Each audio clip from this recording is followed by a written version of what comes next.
Hello students, this is Shweta, Assistant Professor Public Administration, MAJ Government PG College D, Bharatpur Rajasthan. आज की इस video में हम भारत में प्रशासनिक संस्थाएं इस विषय में पढ़ेंगे, जो भी ये पार्ट सेकेंड ईयर का एक टॉपिक है पेपर 1 का।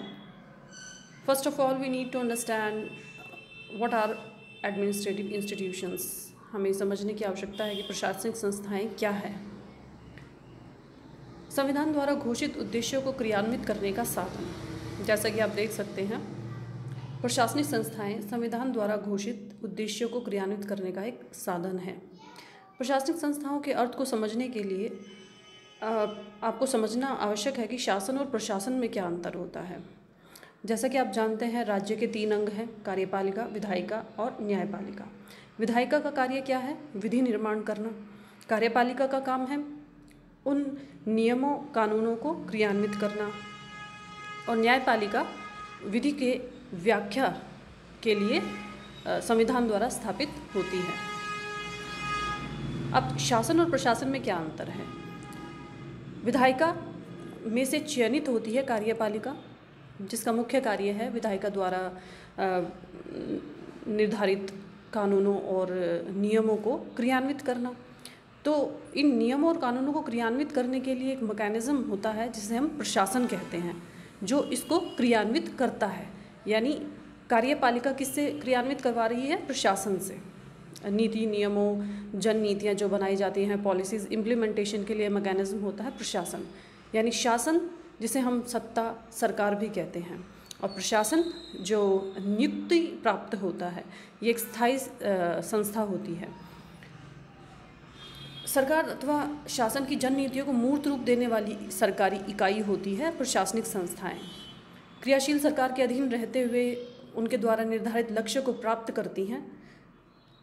मानव जीवन के सामाजिक, राजनीतिक, आर्थिक, सांस्कृतिक, भौगोलिक, प्रशासनिक पहलुओं से संबंध रखती हैं। उदाहरण के रूप में आप समझ सकते हैं, अगर आप बात करते हैं सामाजिक, तो समाज कल्याण बोर्ड जो होते हैं, समाज कल्याण मंडल होते हैं, जैसे केंद्रीय समाज कल्याण मंडल है, सेंट्रल सोशल वेलफेयर बोर्ड, ये एक उदाहरण है प्रशासनिक संस्था का।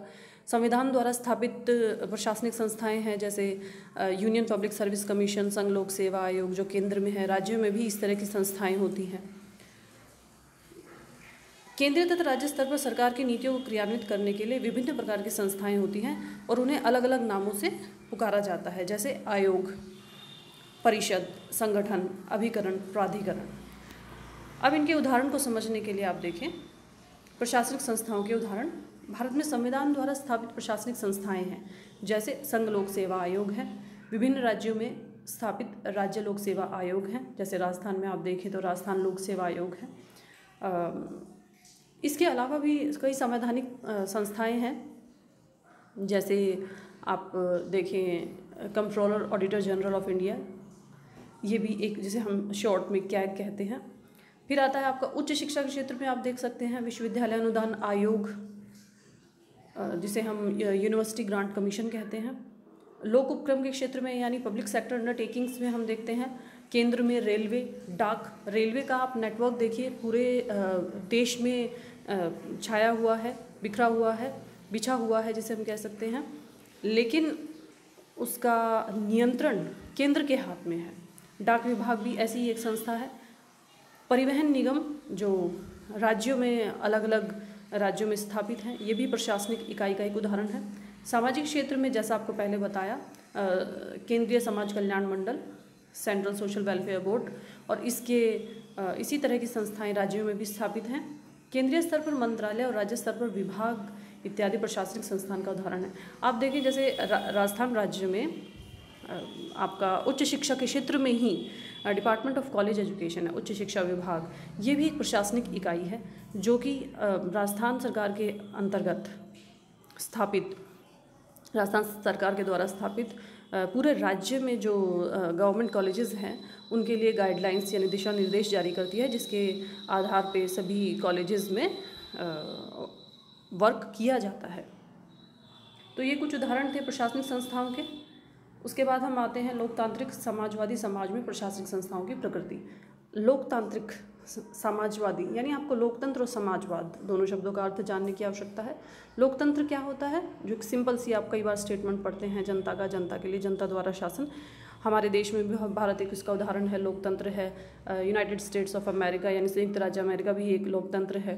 तो इनमें ये कई उदाहरण आपके सामने आते हैं। तो जैसे भारत की बात करें तो भारत में एक निश्चित समय अवधि के बाद, जैसे 5 साल के बाद चुनाव होते हैं और एक वयस्क व्यक्ति अपनी इच्छा अनुसार अपनी सरकार का चुनाव करता है। तो ये एक लोकतंत्र है, यानी लोगों का तंत्र है। समाजवाद क्या होता है? समाजवाद में आप देखें राज्य की भूमिका बहुत महत्वपूर्ण होती है। जो सबसे ज़्यादा कंट्रोल होता है वो राज्य के हाथ में होता है, नियंत्रण। वो किस लिए? ताकि सामाजिक, आर्थिक, राजनीतिक, शैक्षणिक और सांस्कृतिक समानता लाई जा सके। जो देश के संसाधन हैं वो सभी देश के नागरिकों में समान रूप से बांटने की कोशिश करता है राज्य। तो राज्य की भूमिका बहुत महत्वपूर्ण हो जाती है समाजवादी समाज में। तो हमारा देश लोकतांत्रिक समाजवादी देश है। अब आप समझें कि इसमें प्रशासनिक संस्थाओं की प्रकृति क्या है। तो पहला है, प्रशासनिक संस्थाओं पर शासन प्रणाली का प्रभाव पड़ता है। शासन प्रणाली क्या होती है? यानी कि पॉलिटिकल जो सिस्टम है देश में वो किस प्रकार का है। अब आप एग्जाम्पल के तौर पर देखें, इंडिया में पार्लियामेंट्री सिस्टम ऑफ गवर्नमेंट है, यानी संसदीय प्रणाली है शासन की। और अगर आप दूसरा एक बड़ा लोकतंत्र का उदाहरण जैसे United states of America, USA, वहाँ पर प्रेसिडेंशियल सिस्टम ऑफ गवर्नमेंट है, यानी कि अध्यक्षीय प्रणाली है शासन की।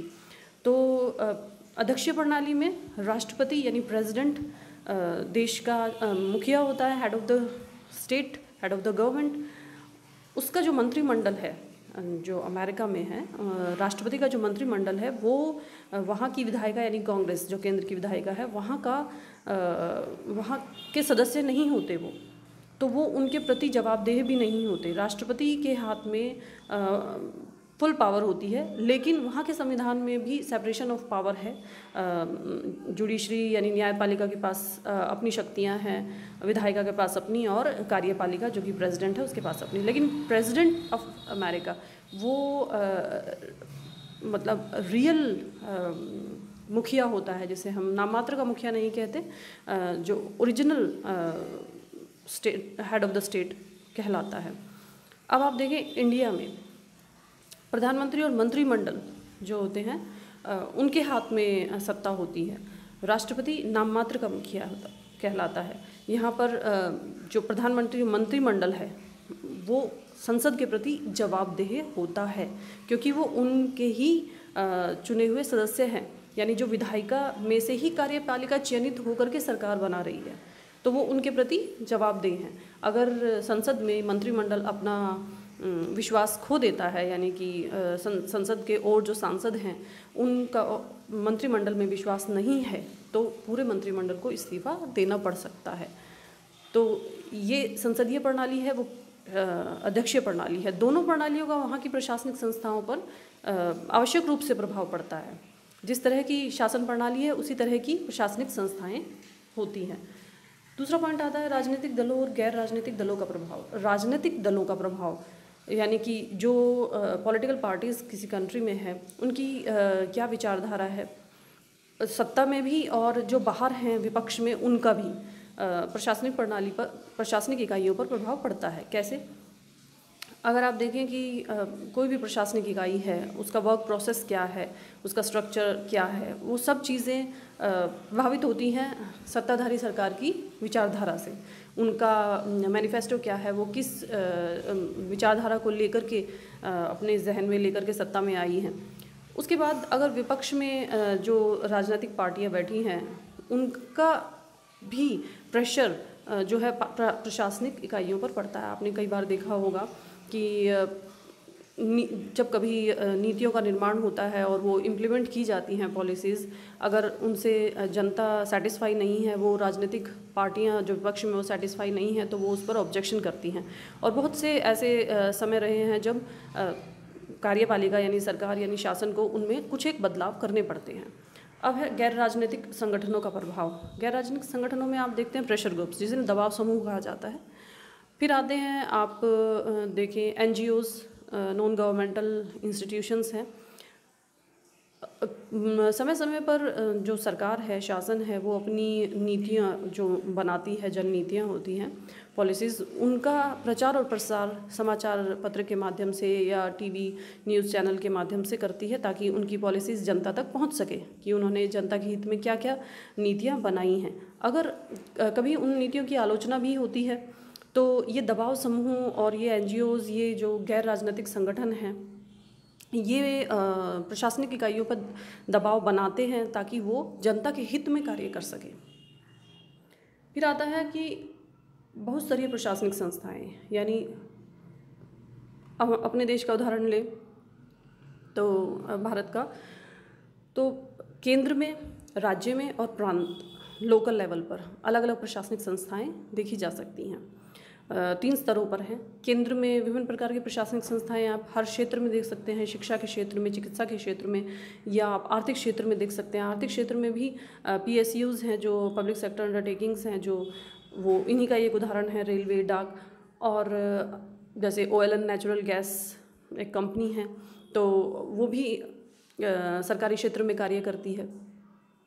आप देखें stock exchange board of India, SEBI जिसे कहते हैं, IRDA, insurance regulatory development authority of India, भी एक प्रशासनिक इकाई है जो आर्थिक क्षेत्र में काम करती है। ऐसे ही राज्यों में अलग अलग प्रशासनिक इकाइयां हैं, हर क्षेत्र में काम करती हैं, और स्थानीय स्तर पर भी प्रशासनिक इकाइयां कार्य करती हैं। नौकरशाही की सर्वाधिक भूमिका, इस नौकरशाही को अधिकारी तंत्र भी कहते हैं। इस शासन की नीतियों को इम्प्लीमेंट करने का काम प्रशासन का है, जिसमें नौकरशाही का बहुत महत्वपूर्ण भूमिका होती है। नौकरशाही जो है वो नियुक्ति प्राप्त संस्था है, एक स्थायी संस्था है, जो निरंतरता भी देती है शासन को। तो देश के सामाजिक आर्थिक विकास में इसका बहुत महत्वपूर्ण रोल होता है। नेक्स्ट पॉइंट आता है नीति निर्माण और क्रियान्वयन के मध्य द्वैध, यानी प्रशासनिक संस्थाओं का सैद्धांतिक रूप से काम है पॉलिसी इम्प्लीमेंटेशन का, यानी नीतियों को क्रियान्वित करने का, लेकिन उनकी विशेषज्ञता को देखते हुए और आज की समाज में जो कार्यों की जटिलता बढ़ती जा रही है सरकार के लिए, नई नई टेक्नोलॉजीज़ आने की वजह से, या फिर आज की सिनेरियो में हम देखें कोविड-19 जैसी महामारी फैलने की वजह से, बहुत से ऐसे कारण हैं जिसकी वजह से नीति निर्माण का कार्य भी बहुत हद तक प्रशासनिक संस्थाओं के हाथ में आ गया है। तो ये कुछ एक पॉइंट्स हैं प्रशासनिक संस्थाओं की प्रकृति के लोकतांत्रिक और समाजवादी समाज में। फिर आता है आपका पॉइंट प्रशासनिक संस्थाओं की भूमिका। तो प्रशासनिक संस्थाओं की भूमिका क्या है? सबसे पहली चीज़, उनका रोल क्या है? लॉ एंड ऑर्डर को मेंटेन रखना, यानी कानून व्यवस्था को बनाए रखना। अब देश में पुलिस फोर्स है, वो पुलिस प्रशासन, वो प्रशासनिक इकाई है जिसका मुख्य कार्य है कानून व्यवस्था को बनाए रखना। चिकित्सा के क्षेत्र में जो अथॉरिटीज़ काम कर रही हैं, उनका भी एक बहुत बड़ा रोल है कि देश के स्वास्थ्य तंत्र को मजबूत बनाए रखना। दूसरा है शासन द्वारा निर्धारित जन नीतियों का क्रियान्वयन, यानी शासन ने, सरकार ने जो जन नीति तैयार की है उसको जनता के स्तर तक ले जाने का काम प्रशासनिक इकाई ही करती हैं। यानी ये एक ब्रिज की तरह काम करता है सरकार और जनता के बीच में प्रशासन। आप देखें आपके डिस्ट्रिक्ट लेवल पर प्रशासनिक इकाई हैं, अगर हम डिस्ट्रिक्ट मजिस्ट्रेट या डिस्ट्रिक्ट कलेक्टर की बात करते हैं तो वहाँ से नीचे होते हुए स्थानीय लेवल पर SDM और फिर तहसीलदार, और बहुत एक हायरार्की है जो कि प्रशासनिक संस्थाओं का ही एक उदाहरण है। नीति निर्माण में सहायता, जैसे अभी आपको बताया, कार्यों की जटिलता बढ़ने की वजह से और जो प्रशासनिक इकाइयां हैं उनका किसी विषय में पारंगत होने की वजह से नीति निर्माण में भी काफ़ी हद तक प्रशासनिक इकाइयां शासन की सहायता करती हैं। राजनीतिक एवं आर्थिक विकास के क्षेत्र में बहुत सी प्रशासनिक इकाइयां काम करती हैं, जैसे आपको अभी उदाहरण में बताया है। सामाजिक और सांस्कृतिक विकास का कार्य भी इसके प्रशासनिक संस्थाओं के हाथ में है। शासन को निरंतरता प्रदान करना, जैसे शासन हमारे ही देश में है कि हर 5 साल में सरकार बनती है, नई सरकार चुनने का हमें अधिकार है एक वयस्क मताधिकारी को। तो जो प्रशासनिक संस्थाएं हैं वो एक स्थायी तंत्र है जो कि नियुक्ति प्राप्त है किसी संविधान द्वारा निर्धारित, कानून द्वारा निर्धारित नियमों के आधार पर उनकी नियुक्ति होती है, तो वो शासन को एक निरंतरता प्रदान करता है। यानी जो जन नीतियाँ पिछली सरकार ने बनाई हैं और आने वाली सरकार के बीच में जो समय होता है, उसके बीच में भी प्रशासनिक इकाइयाँ अपने काम को निरंतर करती रहती हैं, जिससे शासन को एक निरंतरता प्रदान की जाती है। तो ये प्रशासनिक संस्थाओं की भूमिका थी।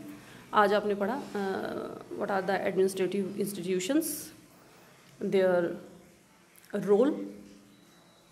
नेक्स्ट वीडियो में हम इससे आगे पढ़ेंगे। Thank you.